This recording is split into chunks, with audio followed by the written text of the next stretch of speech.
La Bible Louis II, introduction au livre d'Agée. Agée est le premier prophète à nous connu qui se soit fait entendre depuis le retour des Juifs en Palestine après la captivité de Babylone. Pour comprendre clairement les motifs qui ont déterminé son entrée en scène et ses discours, il faut revenir de 16 ans en arrière. La prise de Babylone en 538 avait fait passer l'empire de l'Asie des mains des Chaldéens dans celle des Perses. Darius le Mède, allié des Perses, n'avait régné que 2 ans et Cyrus lui avait succédé en 536. Après lui était venu son fils Cambyse, qui fit la conquête de l'Égypte. C'est durant cette expédition lointaine que le mage Smerdis réussit à s'emparer du trône. En 522, il ne régna que quelques mois et en 521, Darius, fils d'Istaspe, descendant de la race royale persane, prenait possession de Babylone. C'est sous ce dernier règne qu'apparaissent en Juda les prophètes Agée et Zacharie. L'édit de Cyrus promulgué en l'an 536 au début du règne de ce prince avait octroyé aux Juifs la permission de retourner dans leur patrie. 42 360 d'entre eux, accompagnés de 7 337 esclaves et de 200 membres du corps de musique du temple, se décidèrent à reprendre le chemin de leur foyer, sous la conduite de Zorobabel, fils de Séaltiel, gouverneur civil, et de Josué, fils de Jéhotsadak, grand sacrificateur. Le premier soin des nouveaux colons, dès qu'ils se furent installés dans le pays, fut de rétablir l'autel des holocaustes et de recommencer la construction du temple détruit par Nebuchadnezzar. Le fondement fut posé et consacré par une fête solennelle qui laissait augurer favorablement des dispositions du peuple et de la suite de l'entreprise. Mais les travaux commencés avec tant de zèle furent bientôt interrompus par une circonstance inattendue. Les peuplades d'alentour, en particulier les Samaritains, mélange de juifs dégénérés et de colons étrangers amenés dans l'ancien territoire des 10 tribus pour repeupler la contrée, voulurent avoir part aux travaux du temple et s'adressèrent pour cela à Zorobabel, Esdras 4. Leur but était sans doute d'arriver à conclure une alliance défensive avec les Juifs contre les nations du voisinage, ou peut-être aussi de rétablir l'unité extérieure de Juda et d'Israël et de donner ainsi plus de stabilité à leur nouvelle situation. Il fut répondu à leur demande par un refus. En effet, les admettre à prendre part à l'œuvre commencée, c'était compromettre d'emblée la restauration du vrai culte par l'introduction d'éléments idolâtres et corrompus. La leçon infligée par l'Éternel à son peuple avait porté ses fruits. Juda voulait désormais demeurer à l'écart de ces influences extérieures qui avaient jadis causé sa ruine. Le refus opposé par Zorobabel aux prétentions des nations d'alentour produisit chez ces dernières une profonde irritation. Elles cherchèrent à se venger en intriguant à la cour de Cyrus afin de produire, sinon la révocation formelle de l'édit de 536, du moins l'arrêt des travaux commencés à Jérusalem. Telle fut bien la conséquence des manœuvres employées. L'interruption se prolongea pendant tout le règne de Cyrus et sous les rois qui suivirent jusqu'à la 2e année du roi Darius, fils d'Istaspe. Ce ne fut pourtant qu'en 522 que fut prononcée l'interdiction formelle de continuer les travaux commencés. Du reste, il est à remarquer que cette interdiction ne se rapportait point à la construction du temple spécialement, mais à celle de la ville et des murailles de Jérusalem, ce qui explique comment Agée, en raison de l'édit de Cyrus, qui avait ordonné expressément le rétablissement du temple, put engager sans scrupule ses compatriotes à reprendre ce travail, interrompu en partie par leur propre faute. Un édit de Darius rapporté en Esdras 6.6 et suivant ne tarda pas d'ailleurs à sanctionner la reprise des travaux prêchés par le prophète. Les travaux avaient donc été abandonnés pendant 16 ans, année fâcheuse à bien d'autres égards encore pour le peuple de Dieu. Le pays avait souffert de sécheresse prolongée, le sol avait peu donné à ses habitants, le ciel était resté comme fermé au-dessus de leur tête, et l'on peut conclure d'Agé 1.1 et suivant que le découragement, en pénétrant dans les cœurs, avait entraîné à sa suite l'indifférence pour la restauration du culte et du temple de l'Éternel et la préoccupation égoïste des intérêts matériels. C'est à ce moment-là qu'apparaissent Agé et Zacharie, chargés tous deux de la mission spéciale d'encourager le peuple à reprendre l'œuvre encore peu avancée, de lui inspirer un nouveau zèle et de lui donner l'assurance que les promesses de l'Éternel demeurent les mêmes pour les siens. Leurs discours se suivent dans l'espace d'environ 2 ans et selon l'ordre suivant. Agé 1, prononcé le premier jour du 6e mois de la 2e année de Darius. Agé 2, 1 à 9, prononcé le 21e jour du 7e mois de cette même année. Zacharie 1, versets 1 à 6, prononcé pendant le 8e mois de cette même année. Agé 2, 10 à 23, prononcé le 24e jour du 9e mois de la même année. Zacharie 1, 7 à 6, le 24e jour du 2e mois de la même année. Zacharie 7 et 8, le 4e jour du 9e mois de la 4e année. De caractère essentiellement différent, les deux prophètes poursuivent chacun leur commune mission en nous révélant des dons très particuliers. Le premier, Agé, est avant tout homme d'action. Énergique et pressant, une sainte impatience l'anime. Il a hâte de voir reprendre les travaux trop longtemps interrompus. Plus orateur que poète, il force pour ainsi dire la résolution de ses contemporains par l'effet de sa conviction personnelle, et le résultat désiré ne tarde pas à couronner ses efforts. Chez Zacharie, au contraire, l'élévation de la pensée, la tournure contemplative de l'esprit l'emporte à haut degré sur l'action oratoire. Dans la première partie de son livre, les visions remplacent en une certaine mesure les discours. Elles se pressent devant ses yeux avec une telle abondance qu'elles semblent avoir rempli l'espace d'une seule nuit. Le nom du prophète Shagaï, qui signifie solennel, de Shag, fête solennelle, n'a été porté par aucun autre personnage de l'Ancien Testament, et l'histoire ne nous a transmis sur lui que de simples indications. Agé le prophète, comparé Esdras 5.1 et 6.14, où Agé et Zacharie sont cités au même titre comme ayant été appelés à relever le courage du peuple et à l'engager à reprendre son œuvre interrompue. Il est permis de croire qu'Agé, revenu avec Zorobabel lors du premier retour des Juifs à Jérusalem, était déjà fort avancé en âge lorsqu'il s'adressa à ses concitoyens au nom de l'Éternel. Le passage Agé 2.3 ferait supposer qu'il avait connu l'ancien temple de Salomon, et ce fait expliquerait l'autorité particulière avec laquelle il s'adresse aux Juifs temporels et spirituels de la nation, et le désir qu'il manifeste de voir le relèvement de ce sanctuaire dont il avait contemplé l'ancienne splendeur. Mais si l'histoire se tait relativement aux circonstances de la vie du prophète, la tradition renferme à son sujet un grand nombre de légendes. On le fait venir tout jeune de Babylone à Jérusalem, et on imagine de trouver dans son nom une signification prophétique, Méphet.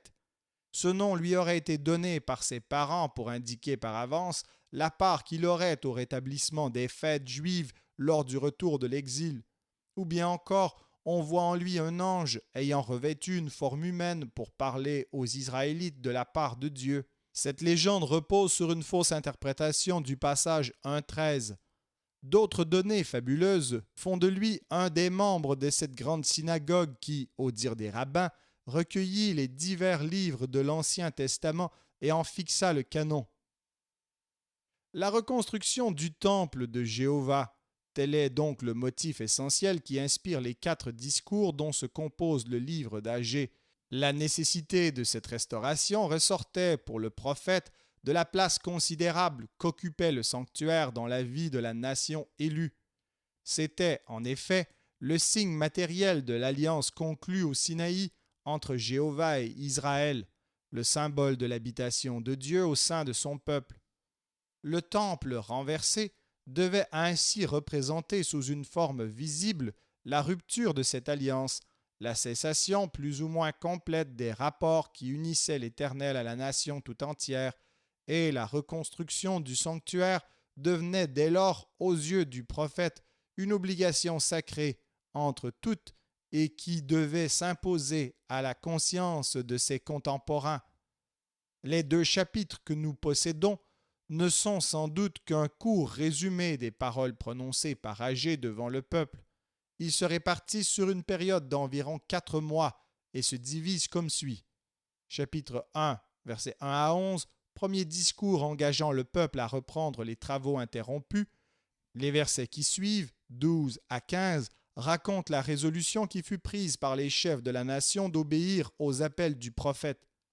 Chapitre 2, versets 1 à 9, deuxième discours dans lequel Agé énonce à nouveau les promesses de l'Éternel. Il répond ensuite aux appréhensions du peuple qui craignait sans doute que la demeure qu'il allait bâtir à l'Éternel ne fût inférieure à la première en magnificence, et il lui donne l'assurance que ce second temple surpassera l'ancien en splendeur réelle. Chapitre 2, 10 à 19, troisième discours, occasionné par 2 questions que le prophète adresse aux prêtres. Il en ressort que si le pays a été frappé durant les dernières années, et si les habitants ont eu à souffrir de bien des maux, c'est que Dieu voulait par là châtier leur manque de zèle et leur indifférence pour son service. Chapitre 2, versets 20 à 23, quatrième discours adressé à Zorobabel en sa qualité de descendant de la famille de David. Le prophète rattache à sa personne les espérances messianiques de la nation. Le style et la langue de ce livre ont été parfois jugés assez défavorablement. On a accusé Agé de manquer d'inspiration et de force, mais le fait que ces discours ont pleinement atteint le but que le prophète s'était proposé prouverait suffisamment que cette assertion est gratuite. Agé ne possède pas, il est vrai, l'élan et la richesse d'expression des prophètes plus anciens. Il est plus prosaïque que ces derniers. Il s'adresse à la raison, à la volonté de ses auditeurs plus qu'à leur imagination ou à leurs sentiments. Mais il ne manque pourtant point d'images frappantes, de vigueur et d'élévation. Sa langue est, pour l'époque où il écrit, relativement pure de chaldaïsme.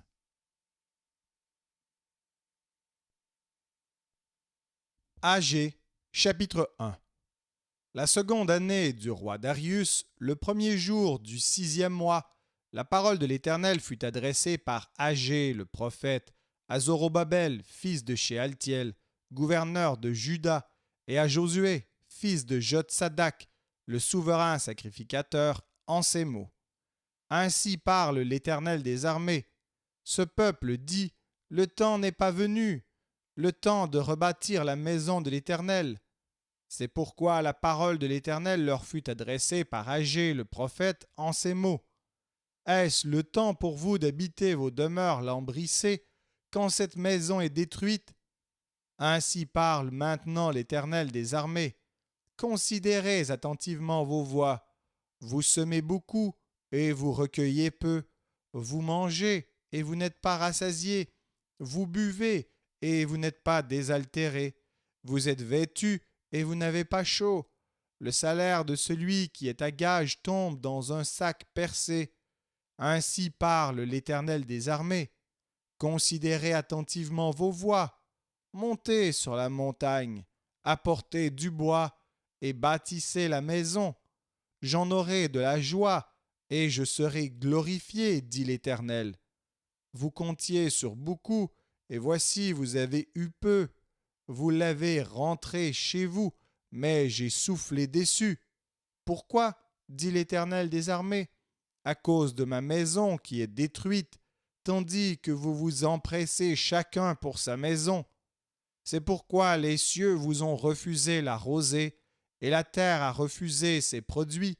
J'ai appelé la sécheresse sur le pays, sur les montagnes, sur le blé, sur le mou, sur l'huile, sur ce que la terre peut rapporter, sur les hommes et sur les bêtes, et sur tout le travail des mains. Zorobabel, fils de Shealtiel, Josué, fils de Jotsadak, le souverain sacrificateur, et tout le reste du peuple entendirent la voix de l'Éternel, leur Dieu, et les paroles d'Agé le prophète, selon la mission que lui avait donnée l'Éternel leur Dieu. Et le peuple fut saisi de crainte devant l'Éternel. Agé, envoyé de l'Éternel, dit au peuple d'après l'ordre de l'Éternel: Je suis avec vous, dit l'Éternel. L'Éternel réveilla l'esprit de Zorobabel, fils de Shealtiel, gouverneur de Juda, et l'esprit de Josué, fils de Jotsadak, le souverain sacrificateur, et l'esprit de tout le reste du peuple. Ils vinrent et ils se mirent à l'œuvre dans la maison de l'Éternel des armées, leur Dieu, le 24e jour du 6e mois, la seconde année du roi Darius.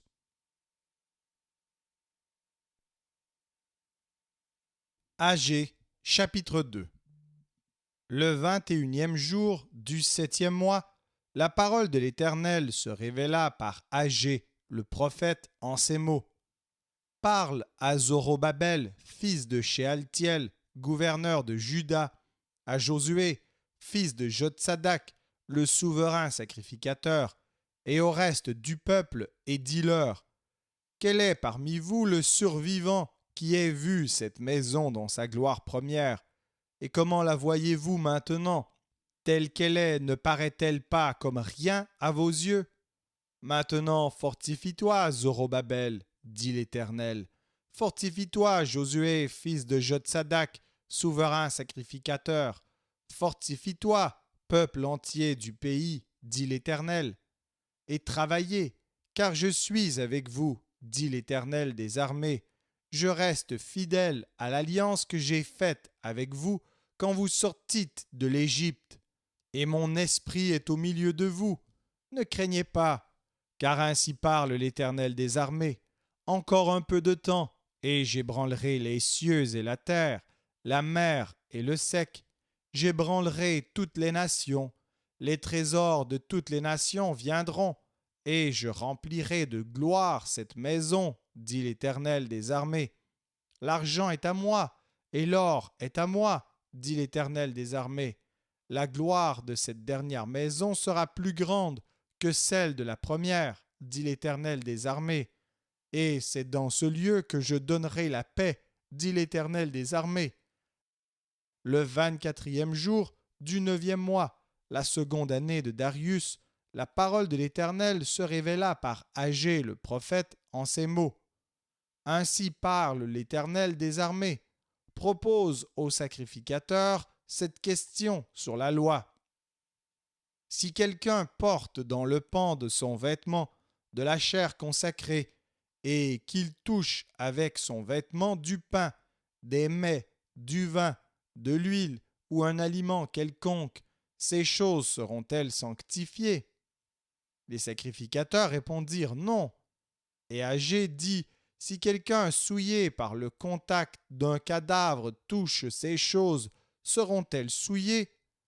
Les sacrificateurs répondirent: Elles seront souillées. Alors Agé, reprenant la parole, dit: Tel est ce peuple, telle est cette nation devant moi, dit l'Éternel. Telles sont toutes les œuvres de leurs mains. Ce qu'ils m'offrent là est souillé. Considérez donc attentivement ce qui s'est passé jusqu'à ce jour, avant qu'on eût mis pierre sur pierre au temple de l'Éternel. Alors, quand on venait à un tas de 20 mesures, il n'y en avait que 10. Quand on venait à la cuve pour puiser 50 mesures, il n'y en avait que 20. Je vous ai frappé par la rouille, et par la nielle, et par la grêle. J'ai frappé tout le travail de vos mains. Malgré cela, vous n'êtes pas revenus à moi, dit l'Éternel. Considérez attentivement ce qui s'est passé jusqu'à ce jour, jusqu'au 24e jour du 9e mois, depuis le jour où le temple de l'Éternel a été fondé.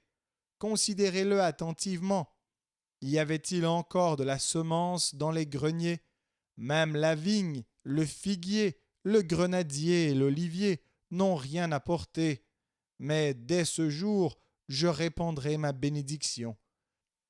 La parole de l'Éternel fut adressée pour la seconde fois à Agé, le 24e jour du mois, en ces mots. Parle à Zorobabel, gouverneur de Juda, et dit, j'ébranlerai les cieux et la terre, je renverserai le trône des royaumes, je détruirai la force des royaumes des nations, je renverserai les chars et ceux qui les montent, les chevaux et leurs cavaliers seront abattus l'un par l'épée de l'autre. En ce jour-là, dit l'Éternel des armées, je te prendrai, Zorobabel, fils de Shealtiel, mon serviteur, dit l'Éternel, et je te garderai comme un sceau, car je t'ai choisi, dit l'Éternel des armées. Merci d'avoir écouté cet enregistrement de la Bible. N'hésitez pas à le partager. Vous pouvez également télécharger la version MP3 sur le site Un héros dans le net. Vous avez le lien dans la description. En visitant notre chaîne, vous allez également trouver d'autres versions de la Bible en audio, ainsi que plusieurs ressources pour étudier la parole de Dieu. Toutes ces ressources sont mises à votre disposition gratuitement. N'hésitez pas de nous faire un don si le Seigneur vous le met à cœur en utilisant le lien qui est également dans la description. Merci encore et que Dieu vous bénisse.